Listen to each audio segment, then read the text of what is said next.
reset.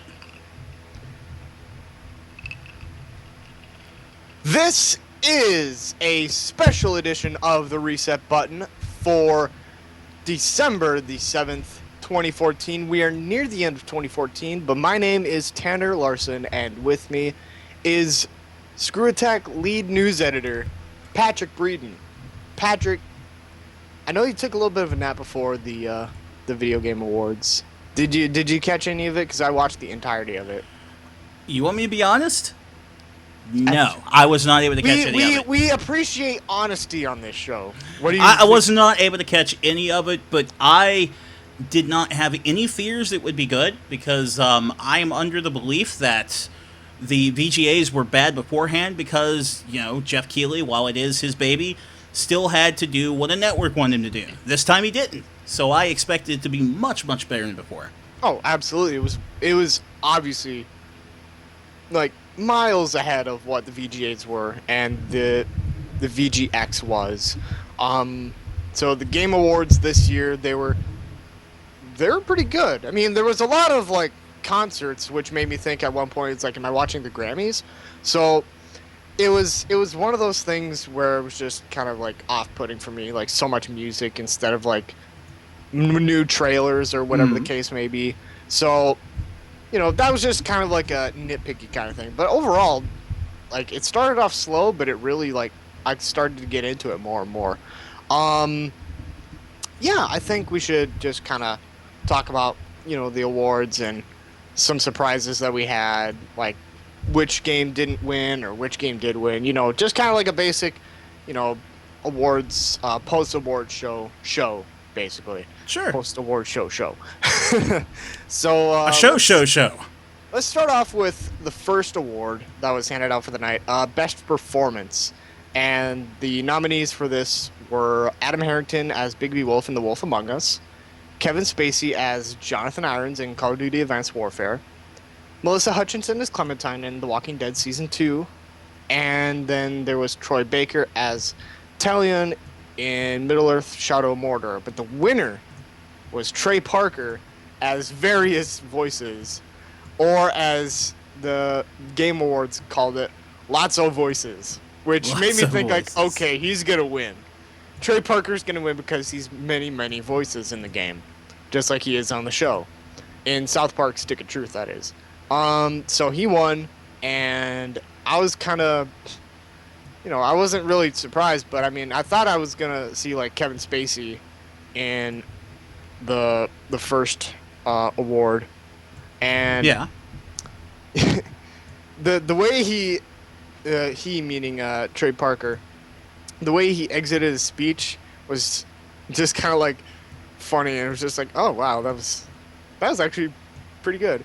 So he says, this is the only moment, and video games prove that only Trey Parker can beat Kevin Spacey in an award show. Wow. He would say that, wouldn't he? Oh, wow. I mean, it is true. It is true. And, Trey Parker, he did a lot for South Park Stick of Truth. He's done a lot for South Park and animation as a whole. So I think the award was deserved. Was it my first choice? Not exactly. But, it wasn't a disappointing choice. I would hope not, because South Park Stick of Truth is pure brilliance in video Fantastic game. Amazing game. Like, my only complaint is that it was too short. I didn't want it to end. It was that good. Like, when I found out what the level cap was, and I was like, I'm nearing it on a rental? And it wasn't like, oh, I'm not getting my money's worth. I'm so angry. It's like, dude, I don't want the game to end. Give us DLC or something. This is awesome. Yeah. It was one of those moments where I didn't want the ride to end, but you knew there was an end to the ride. I'll say this before we move on. The end was worth it. Even though it was a short ride, the end was so wonderful and sweet that I was just like, perfect, I'm sold. Let's not spoil that for people who haven't played the game, because if you haven't played the game, you should play the game. It's a lot of fun, and if you haven't played the game by now, shame on you. Shame on you for not playing South Park Stick of Truth. So, I mean, there's no other way to put it. You should be playing South Park Stick of Truth at this point, or at least some point in that regard. But good on Trey Parker, first Game Award recipient. There was another one that really caught my eye. And that was the Industry Icon Award, where they talked about Sierra Entertainment, talked about King's Quest, the startup of the company, and that to me felt like this is going to be a legitimate award show that people have been, asking for years and years and years. So Sierra Entertainment definitely deserves the Industry Icon Award for what they've done in the industry and how long they've been here. So, and on the tail end of that, they revealed that there was going to be a new King's Quest. So that blew everybody's mind, and I'm like, whoa, that's amazing, because that was never a blip on anybody's radar. How they kept that a secret, that blows my mind. And I'm sure there's going to be a lot of people anticipating the new King's Quest and see that on a bestseller, like a multi-million seller list. Well, we got a whole list of people who do news daily. I'm only a part-time news guy, even though the head news guy for Screw Attack, and that, it passed all of us. It wasn't leaked to anybody, so that is a shocker. And to hear that something like that comes out of I almost call it the VGAs, the Game Awards. The Game Awards. We can call it the VGAs because it's just dropping the V on there. It's the Game Awards, guys. But the Game Awards, VGAs, same thing. VGAs. Yeah, we'll just call it the VGAs. Why not? But to hear that something like that can come out of it was just fantastic because, as I was saying a moment ago, my belief is that the moment Keighley, was able to shake off, a network that's saying, well, we want to make sure we have some of this and some of this, and, Tenacious D has to show up for no reason. And it would be a much better show. It would actually be a real award show because he doesn't have to answer to anybody. So it's good to hear that that's pretty much what happened as far as I'm hearing. Mm-hmm. That is what happened. And, with that on Twitch, PlayStation Network, Xbox Live, Wii U, YouTube, just basically any internet platform you can imagine except for, television. I welcome that. I welcome that. I mean, it ran a little longer than I wanted it to, but it did what it did, and that was entertain me and entertain a lot of people. But when it was on the networks, it just felt like the butt end of jokes year in and year out, and there was no good VGAs basically. But then when it hit just Twitch only or YouTube only or whatever the deal is this year, it was a refreshing welcome. It was a refreshing welcome for a lot of people. Absolutely. And a lot of the games that won this year, absolutely fantastic. A lot of companies that won this year, absolutely fantastic. Game of the year, disappointed some people. Yeah. And I'm sure we're going to get into that in a second. Yeah. But I mean, I don't know. It's one of those things where I didn't expect that game to win Game of the Year. I mean, should we just talk about that right now? Why not? I already opened it up. Game of the Year was Dragon Age Inquisition. I didn't expect this game to win Game of the Year.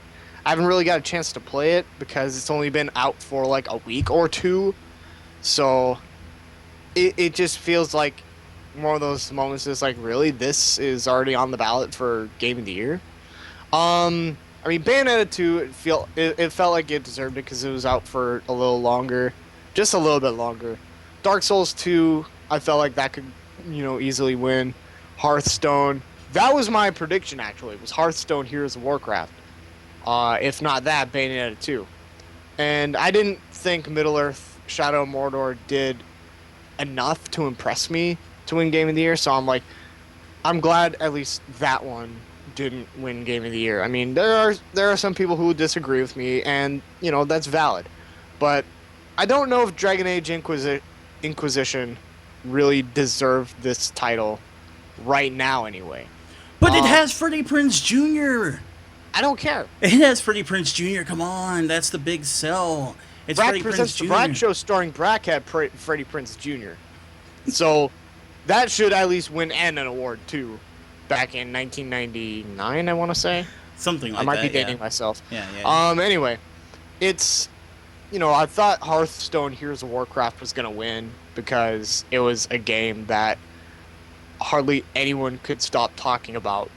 And, when anything by Blizzard almost screams Game of the Year material. Yeah. Okay. Well, I'm gonna go ahead and just slam down some stats just to prove a point with this. Okay. In terms of the top games that are streaming on Twitch, since we're on Twitch right now, is it going to be Dragon Age or is it going to be Hearthstone? Ah, The answer's a no-brainer. Come on. yeah. I mean, it's Hearthstone. It's Hearthstone. That's the big thing. Okay, so in terms of that, monetization, when it comes down to it, the game that people are playing the most, if we want to go by monetization, which is a good way to track that, Dragon Age, Hearthstone. Hearthstone. Hearthstone. Okay, in terms of tournament play and average players, Come on. Dragon Come Age, on. Hearthstone. Hearthstone Do you, wins do you even want every to ask me that category. question? I Hearthstone don't wins know. every category out there in terms of and I mean, it has a very deep design to it because it's a card game. If it's poorly designed, you'll see it in the gameplay because it's going to play like garbage. Yeah. I don't understand. I don't. I don't know. I just felt like, I haven't seen enough of Dragon Age Inquisition to claim it Game of the Year. I mean, heck, let's say like 3 months, 2 months from now, we all eat crow. I'm fine with eating crow. I've done it before. So it's one of those things that just feels like I don't know if this deserved it right now. Like maybe 2 years, or not 2 years, 2 months down the line, 3 months down the line, when we get a chance to play it, sure, why not? But right now, no. I No. can't see it. Absolutely not. I'm glad that Dragon Age won because Dragon Age is a good series. I'm not downing Dragon Age before people come in. They're like, "Oh, you're hating on Dragon Age." No, I'm not hating on Dragon Age.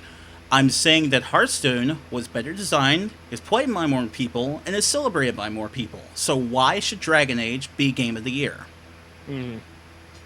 I totally agree with that. But let's try and move on just a little bit. Let's try and move on just a little bit to the second biggest category. Developer of the Year was Nintendo.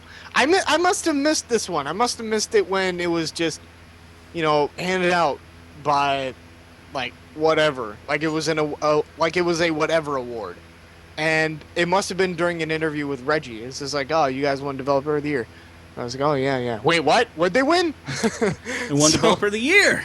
Yeah, Nintendo wins Developer of the Year, and rightly so because they kicked ass this year. What they did in 2013, they definitely turned it around in 2014. Because 2013 was a dark year for Nintendo. It was awful until like maybe December, where they started turning things around, and it's just like, all right, let's go, Nintendo, and they picked it up like from year start to year end. I can't name a major bad thing Nintendo has done. No, they have been awesome this year. It has been the year of Nintendo. It has been the year of just kicking ass with it. I'm sorry. Can I just like read this nominee list though? Go for it. Okay, we have Blizzard Entertainment, deserving, I would say, deserving. I mean, they made Hearthstone. They're coming out with a new IP. Rock. Monolith Productions, deserving, Yeah. definitely deserving. Telltale Games, always, a candidate in my opinion for Developer of the Year, whenever they come out with something brand new and exciting. And then we have Ubisoft Montreal. Ubisoft Montreal that also made the new Assassin's Creed game, Assassin's Creed Unity. That title. Why are they Assassin's on the Creed ballot? Cheshire Cat, that one? Yeah, why is Ubisoft Montreal on Developer of the Year when they've done almost nothing to prove that they need to be on this ballot? I don't know. I assume someone got drunk. I mean, was there no other studio that put in more time and effort than Ubisoft? Man, I would I mean, put- heck, Activision, Sledgehammer Games, EA did more than they did. EA did more than them. Yeah. Okay. Let's go even further. EA We'll get is even more sillier. deserving developer. We'll get or a even publisher. sillier than this. Here's what we're gonna do. We're gonna put Rovio on there because they released Angry Birds Transformers this year. You know, I'd rather go with that than to know that Ubisoft Montreal was on that list because that is a travesty. It is a travesty, and I don't know why they would put them on there because the company has done nothing impressive to me. In fact, it's become an embarrassment this year more than, like, for me to say, oh, yeah, Ubisoft Montreal on the ballot for developer. Are you freaking kidding me? Are you kidding me? Yeah, That- and But I'm glad I they hate didn't to- win. I'm glad they didn't win. I'm glad they didn't win. Let's Yeah, just me too. Look at the positive of this and say that Nintendo won Developer of the Year. Let's Yeah. go with the good instead of the bad. yeah, definitely. Because- Because I mean, allow me to get hardcore for a second, but you're fucking kidding me that they're gonna put Ubisoft Montreal on there compared to like just go out there and choose a developer. Just pick up any game you bought this year that came out this year.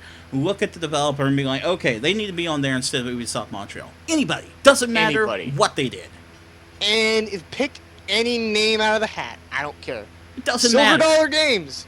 Sure, why not? They didn't They don't make make great Assassin's games. Creed They don't make Chester great games, but they make stable games. Yeah, they make something you can actually play before your character, you know, their face falls off and disappears, or they just crumple into a pile on the floor and then start becoming one with the cement. I mean, what? Okay. All right. Well, let's look at some other good things. Valiant Hearts: The Great War won 2 awards. This award ceremony. The Games for Change Award and the Best Narrative, which I felt like it was definitely deserving. Why it wasn't on the Game of the Year ballot, you know, to me, it kind of screams that, and I feel like it should be on there, just in spite of, you know, Dragon Age. I mean, I don't know. Let's say Ubisoft Montpellier they should be better. Like, they should be on that ballot instead of, you know, Ubisoft Montreal, because Montpellier studio, fantastic. Montpellier needs to, like, get a bit of a pay raise there instead of Montreal. But, you know, let's get away from that pettiness. Valiant Hearts, really touching game, really good game. Yeah. In terms of, I mean, Valiant Hearts would have been a good choice. And, you know, I just cannot get over the fact that Come on, that was on there. we gotta try. I just can't wrap my head around it. Every time I keep thinking about it, I'm like, ugh. Because you think of, like, let's start talking about some of the other, you know, that could have been on there besides Ubisoft Montreal. You know, Blizzard Entertainment was there. Bungie. Great. Bungie could have been on there. Bungie definitely deserved it. Yeah, Bungie I definitely mean, deserved it with Destiny. despite some of the bumps Destiny has had in terms of gameplay and other things. Doesn't matter. You're right, It was it a more doesn't. stable game than Assassin's Creed was. Doesn't. I mean, if you want to start talking about AAA games, because that list was just full of AAA, okay, fine. We can talk AAA. Let's talk AAA games. We can talk Destiny. AAA. Destiny. Destiny deserved Number to be, one. you know, in talks for Game of the Year, I felt. But, you know, if that wasn't on the ballot, then Bungie should have definitely deserved to be on Developer of the Year. What was No the doubt developer about that did the Transformers There's game? no excuse for Bungie not to be on Developer of the Year. I mean, I know that was announced on November, but come on. Ubisoft Montreal? Come on. No. No, not Right not before, I think it's just a little convenient. You said it was announced. When was the list made? even. November 20th. November 20th? How could they even... Okay, that puts me in a new world of rage. Because Assassin's Creed Unity Here we go, came ladies. out before that list was finalized then. Here we go, ladies and gentlemen. Assassin's Creed Unity was released before that list was finalized. One more time. Assassin's Creed Unity was released before that list was finalized. I think we get that, Pat. Oh. I know that doesn't make sense for them to do that, but we're just two people. What can we do? Bitch on the podcast. I mean, yeah, we could definitely do that, and we could do that until the cows come home. But I definitely feel like they didn't really take in the time and effort to really consider anybody on Developer of the Year except for Nintendo, Developer of the Telltale, Year. and Blizzard. I can't, I'm drawing blanks with the names. I know Nintendo published it, but developer Bayonetta 2. Yeah. Why aren't they a shoe-in for that? I technically, I guess it's not AAA, but come on.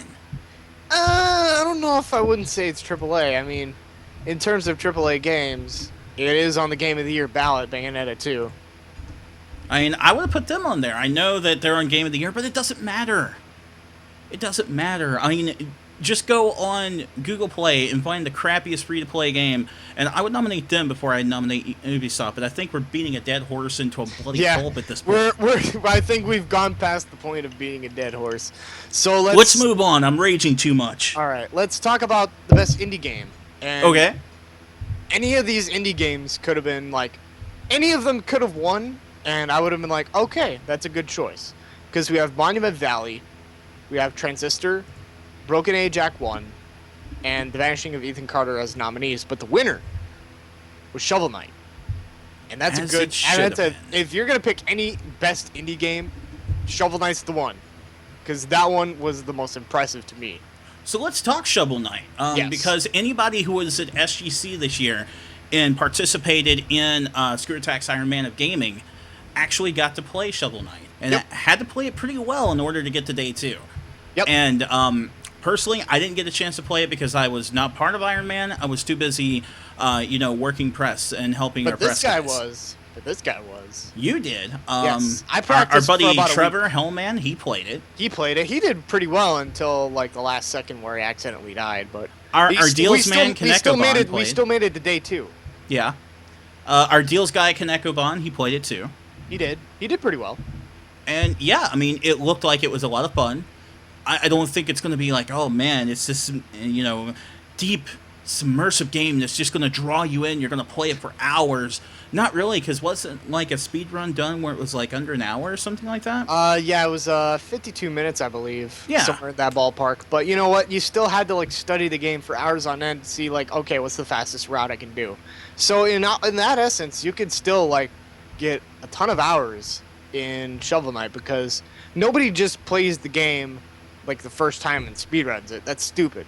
Yeah. That's stupid. Well, that that's people not what do I'm that. suggesting whatsoever. What I'm saying is if someone can beat it in 52 minutes, it's fair to times that by, say, 3 or 4 and say, tops, you might get 4 hours of gameplay out of it. Right. Absolutely. So it's a 4-hour game for the most part. It's indie, it's 4 hours. It's not going to be super, super, immersive in terms of that, but it's still going to be a really good romp. And that's what you want in terms of your, Indie of the Year. So I'm glad Shovel Knight won. Absolutely. And it's for someone who really doesn't like Mega Man, I'm sorry. I don't like Mega Man a lot, but this game kind of like felt like it wasn't Mega Man a whole lot. I mean, some people say like, "Oh, it's kind of like Mega Man. It plays like Mega Man." I didn't really feel that. I mean, it has elements of Mega Man, but it's its own game. It's definitely its own game, and it's very original, and I like that in the new game. So Shovel Knight was a fun platformer. I definitely want to play it again now that I'm talking about it. So it's so pumped Shovel Knight won an award. I'm going to ignore that you said you didn't like Mega Man. What's that? I'm going to ignore that you said you don't like Mega Man. I don't. I'm sorry. I mean, it's one of those games that never really like caught my attention all that much. That's mind-boggling. And aren't you excited for Mighty Number 9? I am. What? I am. How does this work? I know we're going off of the rails a little bit here, but explain this to me and all the other people that are listening later who are probably going, wait, what? Okay, so let me explain why I really, well, I not really don't Break like it Mega down. Man.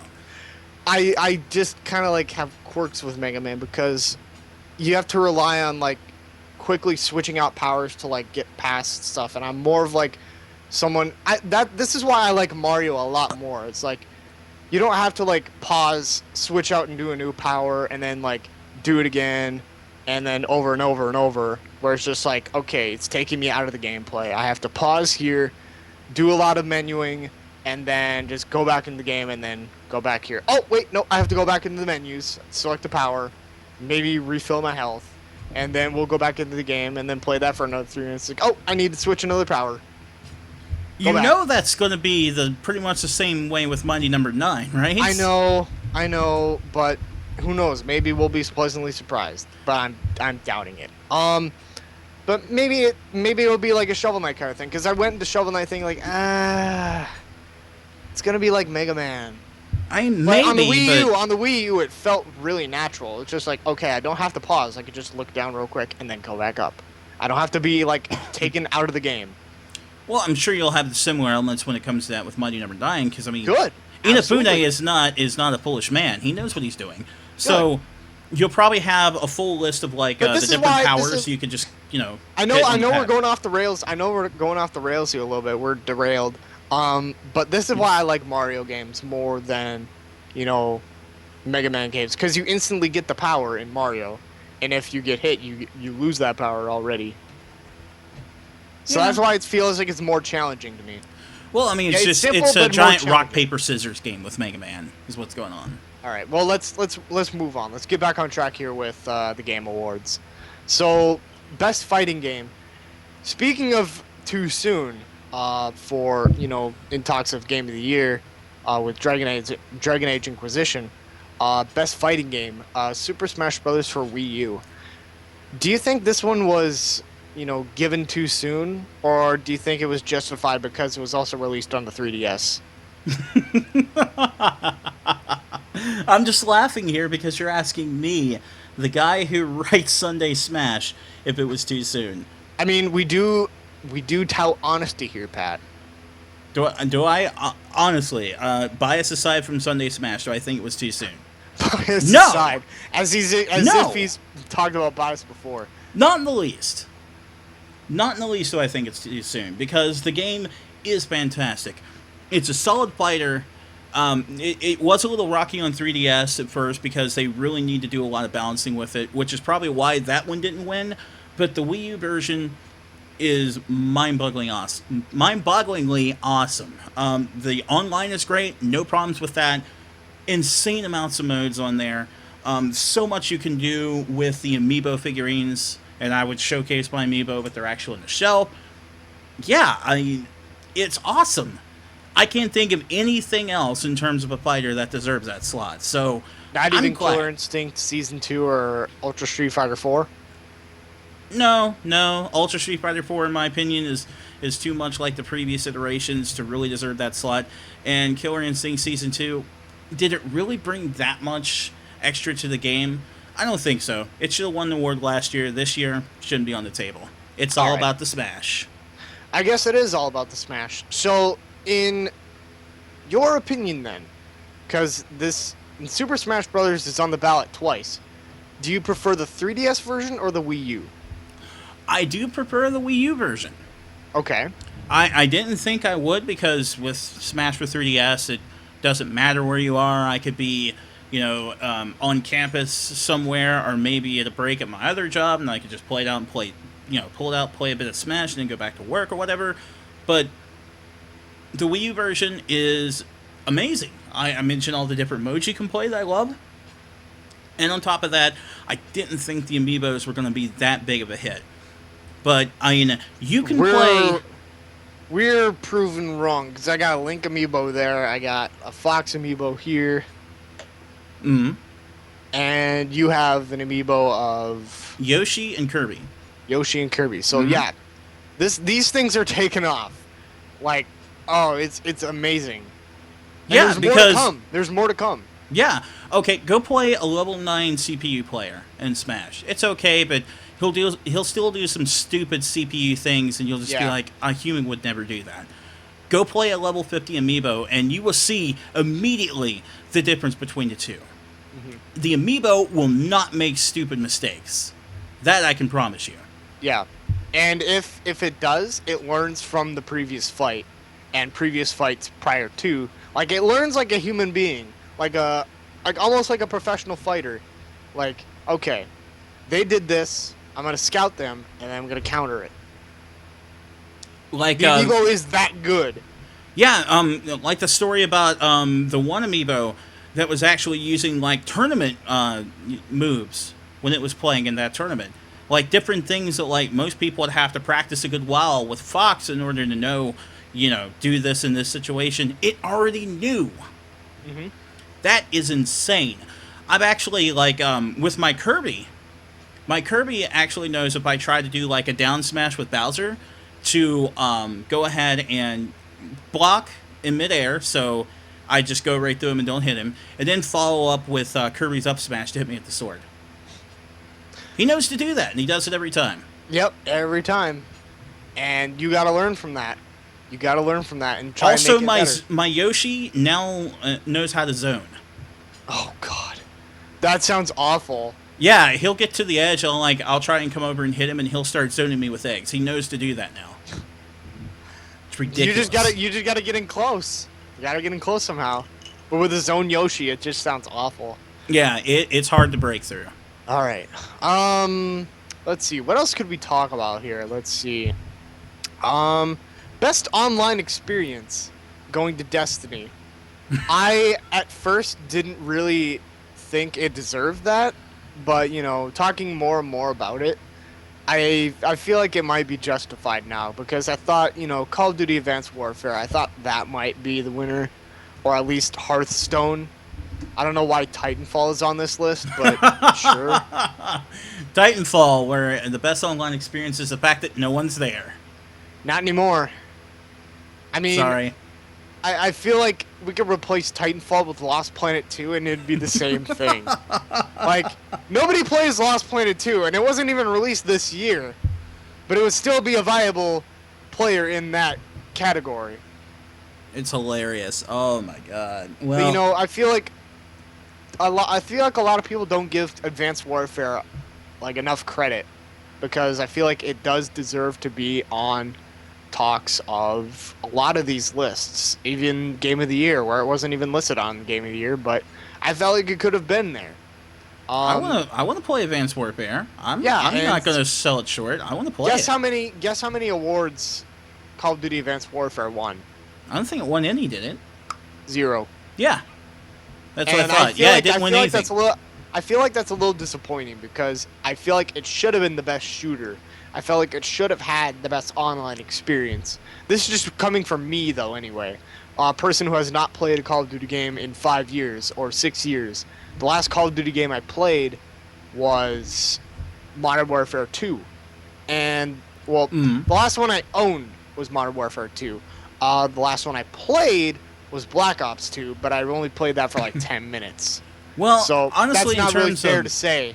in terms of shooter, you should have known that Far Cry 4 was going to win over Call of Duty Advanced Warfare. I had a good feeling it would win, but I was kind of hoping like, please, Call of Duty.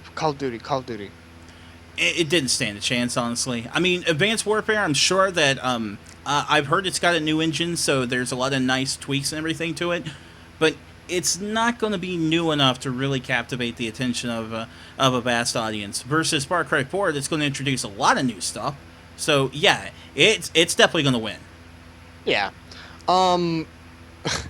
Oddly enough, Titanfall also on the best shooter list. So Who are you going to shoot? who are you going to shoot if you don't have anybody to shoot online? There's nobody to shoot. Nobody play. It's kind of sad too because that game got so much hype. That game got so much hype in 2013, and then when it was released this year in 2014. Okay, story time with that. Oh boy. Because around Cyber Monday, I actually did a report on this. There was a ton of games being sold digitally on Cyber Monday. One of which was Titanfall, which I and our good buddy Knight was looking into it, and we were considering buying it because it was only $5. We decided, because very few people play it online, that it wasn't worth $5. We did not buy it. The cheapest the game has ever been. We didn't buy it. You know what else is $5? You know what else is $5? Footlong sandwich? Well, a foot-long sandwich, yes. Okay. But you might get more enjoyment out of a foot-long sandwich than you will Probably. with Titanfall. But But in terms of electronic games, I will say that Urban Champion on the East, and you would get more enjoyment out of that than Titanfall. Probably. And that was a game released on the NES. Probably. I mean, all you do in Urban Champion is mindlessly go around, pick a fight with a guy, try to get him into a manhole, go on to that, and then just get celebratory remarks when you put that guy in the manhole. I'm game. It sounds better than Titanfall any Sounds day. better than Titanfall already? It sounds Okay, better than how Titanfall about- already. How about tennis for $5 on the eShop of Nintendo? I'm there. I didn't even explain the game yet. I don't care. I'm there. Has Titanfall gotten that bad? There's nobody to play against. Oh, and my the problem is goodness. it's online only. So when there's that's nobody to even play worse. against and it's online only, the game does this little nosedive until it bursts into flames. It's useless. I'm saying it right now, and quote me if you want. Internet, please quote me. Titanfall is useless. That's sad to say too, because if it had a campaign, or if it had like an offline mode, we could still talk about Titanfall being a legit like shooter, like, you know, best shooter. Sure, why not? But it's online only. That and ship has sailed, man. It's over. It's over, I guess. In terms of online ships passing in the experience, sea. exactly. Or In terms in this of case, like battleships passing in the sea. giant Giant mech-looking mech battleships, passing in the sea. giant mech battleships that can transform into mechs. But in this case, let's go even further with this analogy. Like two giant mech battleships passing on Lake Sakakawea. And that is a small, shallow lake in North Dakota. Let me tell you. It's like the size, like, on a map. Okay, let's say this is North Dakota. Right here is Lake Sakakawea. That's not big. Now you're just getting silly. Okay, maybe I am a little bit. But let's go on. Let's move on to Well, hold on. best Before you sport- do that, I want to talk about the online experience. And I was going to say, okay, Destiny 1, that's great in terms of the online experience. I'm not so sure it was that good. You said that you'd go with it. I'm going to disagree with you. Hearthstone deserved that 100%. Yeah. I mean, I don't know if about 100%, but it definitely deserved to be on there. Like, that would be my second choice. I'm going to give it 100% because that game, I've never had any problems with it. It's always good. And sometimes with Destiny, I just get on there and I'm like, I never had that feeling with Hearthstone. So I'd have to go with that. I feel like Destiny's fault. Like, they touted in their new trailer, like, there's a new level cap. And if they put it to level 40 without armor, I will love them forever, because that's what they should have done in the first place. Yeah, they probably Instead won't. of level 20, where it felt like the game was over, like, in the first week. It's like, well, what's next? Yeah, exactly. So that was just what I wanted to say there. Hearthstone 100%. Blizzard fans out there, I'm with you, man. So what's next on the agenda? All right, next, best remaster. Grand Theft Auto 5 won that one, and I don't know if that was exactly a remaster, let's say. That's weird. Yeah, there was these nominees as well. This one I thought would have won. Pokemon Omega Ruby and Alpha Sapphire, I thought that would have won. Yeah? The Last of Us Remastered, Oh, come on. is it really a remaster? Well, no. Technically, No. I guess it would not be because No. I wouldn't call it a remaster because normally the term remaster is left for games that, were published a long time ago and now they're being brought into the modern age. So Speaking of, like, you just defined Halo, the Master Chief Collection, because that would have been a good choice too, despite its online issues. I mean, the single player games, they look gorgeous. And they I play don't care very about the well. online problems it's having because those are going to be fixed eventually. Let's just put the online problems aside. That it's This having. guy's legendary. Yeah. And it's I don't know. I maybe feel like Halo the Master Chief Collection, put aside the online. Offline, the single player campaign or campaigns in this case, it felt like it should have won because they did a massive overhaul on Halo 1, 2, and 3. 4, not so much. But despite that, just because you have 1, 2, and 3 in there, 4 games in one disc, or one game. Also, don't forget Pokemon Oris, because, that is selling like hotcakes, and everybody loves that right now. And I feel like that one might have been a little too soon, but I don't know. Maybe. Tomb Raider Definitive Edition. Felt like that one could have won, but then again, it's in the same boat of Last of Us Remastered, where it's like, it's not truly a remaster. It's not really a remaster. The Neither idea behind a Auto remaster 5. is to take a game that was published a long time ago and bring it into the modern age. Those are not remasters. Those are buzzwords that companies are using to sell you the same game they sold you a year and a half ago. And I feel like that's what Grand Theft Auto 5 is. And it's not really a remaster. It's just like, it's a port. Go on just Reddit. A port. To the gaming subreddit. Go on there, look around, and you will find where people found some clues in the original GTA 5 that suggests a year later they were going to, create that version for Xbox One and PS4 and sell it to you. There were actually hints in the game that they were going to do that. Yeah. It was planned from the beginning. That's not a remaster. It's not a remaster. It's just like, they're ports. That's all they are. They're ports. That's the name. That's the name for that. It's ports. You gloss them up. They have 60 frames per second, and then you buy it again. That's what happens. In terms of best port, yeah, Grand Theft Auto 4 is your winner. But best remaster, it's the category that made me go like, is this real? Are they for real?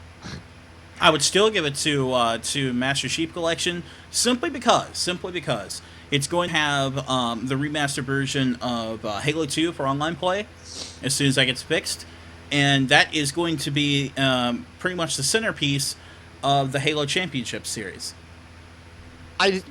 Yeah, but let's talk about Mario Kart 8 now.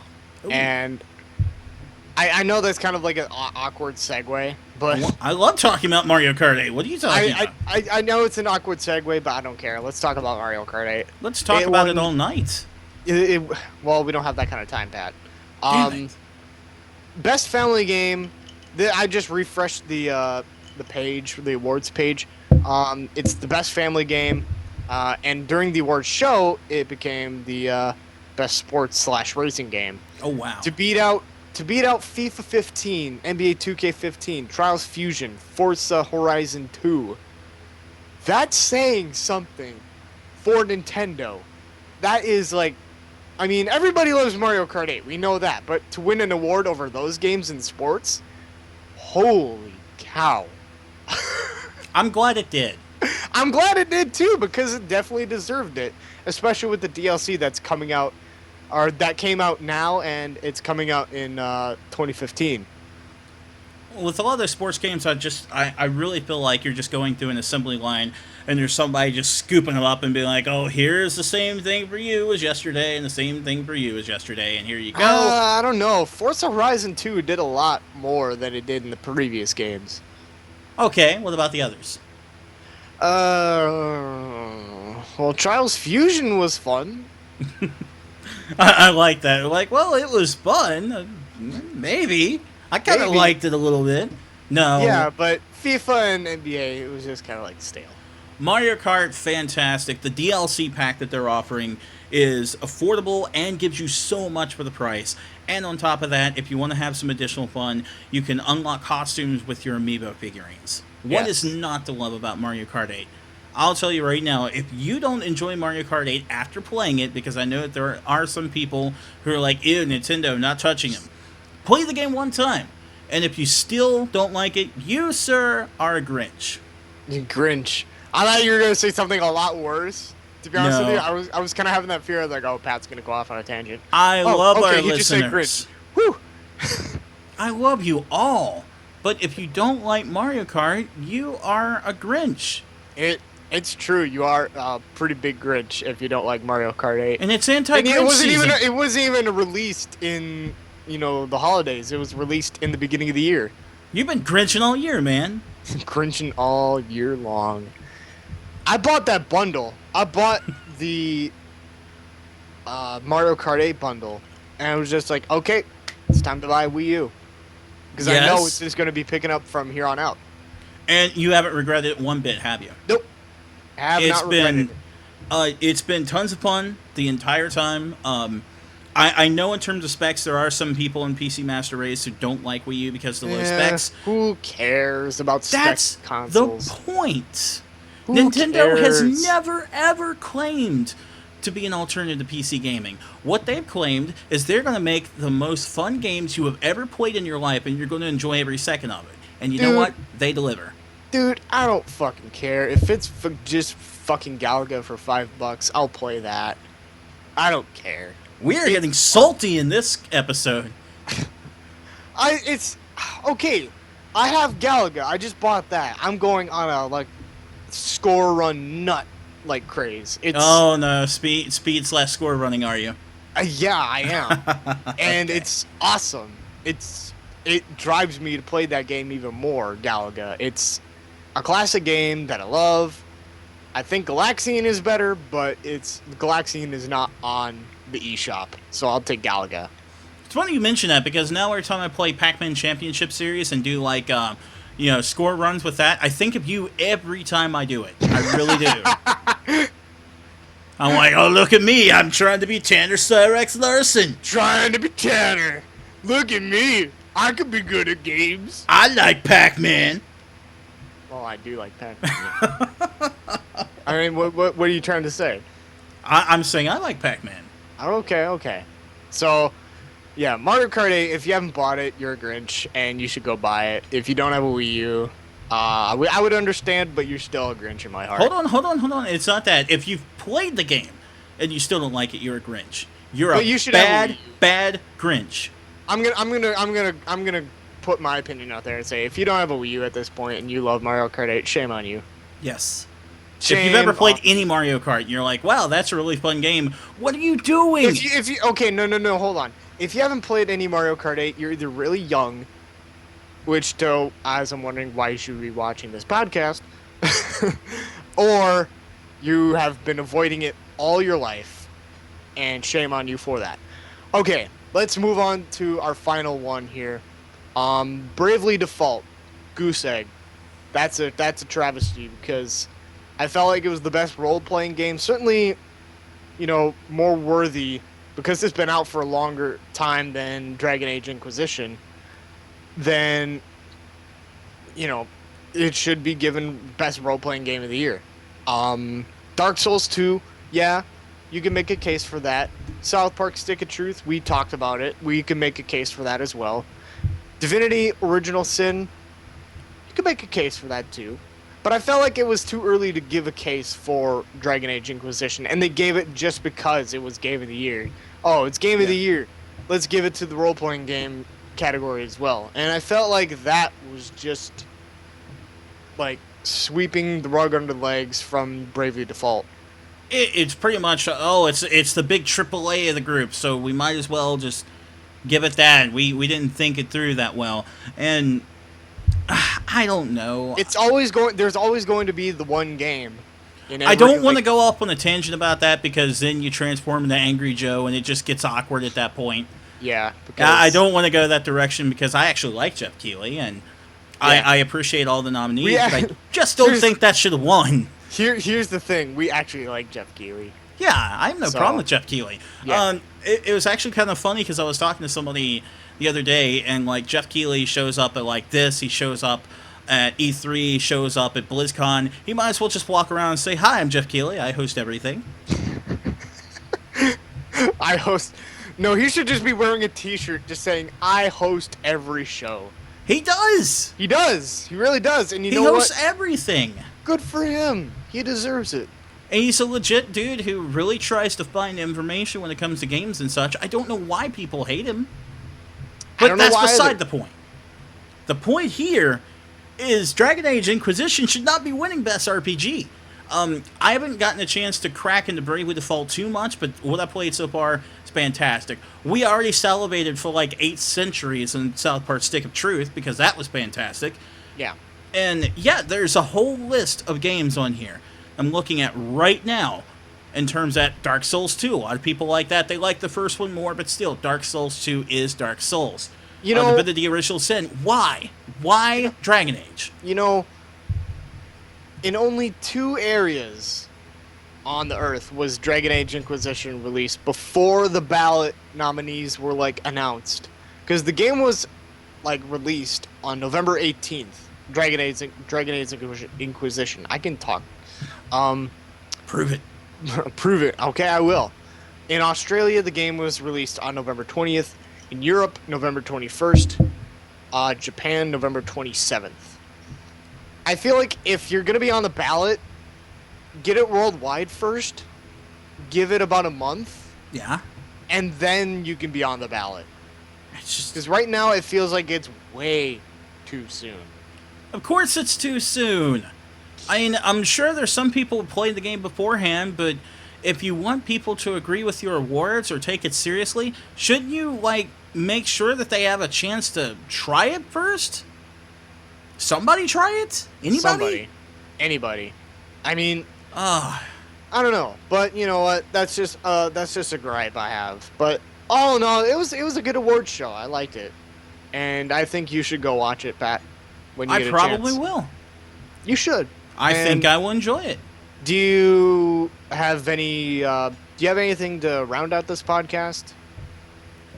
In terms of that, not entirely. In terms of like video game awards or anything like that. Because I feel like, okay, I'll just say then in a closing note that there was way too much music. There was way too many concerts in this award show, to the point where, like I said in the beginning of the podcast, it felt like I was watching the Grammys instead of, the Game Awards. So it felt like, okay, it's a concert. The first time, like whatever band was on, it's like, oh, sweet, music, awesome.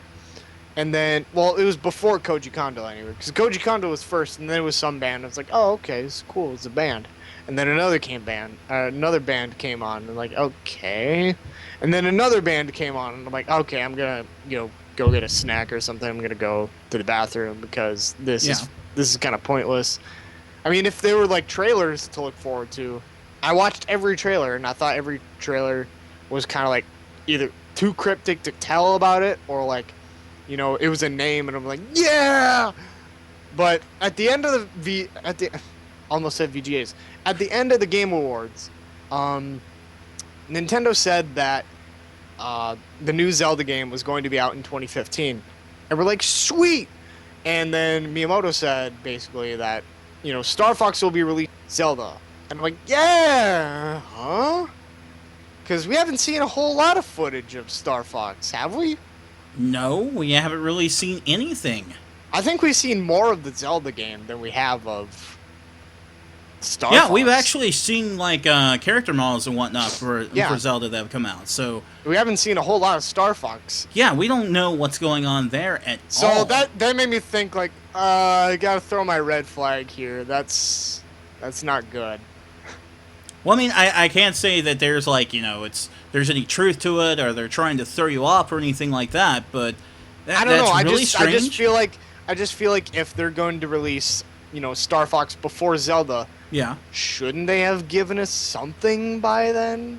Well, doesn't it kind of say to you, and I'm just going off on a limb here, but if they're releasing that game before Zelda, they're willing to show the Zelda footage, but they're holding back on the Star Fox footage, to me, that shows that they maybe lack confidence in Star Fox. Oh, I hope not. That's what it says to me, at least. I if know. You've got a product that's coming out before the other, and you're hiding it. You're coddling it. You don't want other people to see it. That to me says there's probably a bit of prematurity to it. A little bit of uncertainty when it comes to the project.